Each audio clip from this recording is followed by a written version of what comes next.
Hello बंधुসকল 5 दिन पिছত পোৱালিক আছে না নাই কণীৰ ভিতৰত কেনেকৈ চেক কৰিব লাগে হেতু মই আজি আপোনালোকক দেখাই দিম। কণীটোৰ ভিতৰত পোৱালি আছে না নাই, কণীটো ভাল নে বেয়া, কোনটো কণী ভাল কোনটো কণী বেয়া। বেয়া কণীটো মেচিনৰ ভিতৰত থৈ দিব নোৱাৰি, থৈ দিলে গোন্ধ ওলাই বা ফাটি যোৱাৰ চান্স থাকে। এই দুটা কণী মই লৈছো, এটা কণী ভাল আছে এটা কণী বেয়া আছে।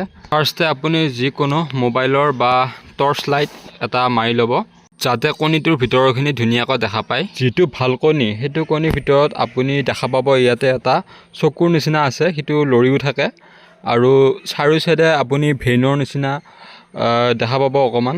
আৰু এই কণীটোৰ ভিতৰত যেটো একো ৰিজাল্ট নাই বন্ধুসকল, এটো কণী বেয়া নহয়।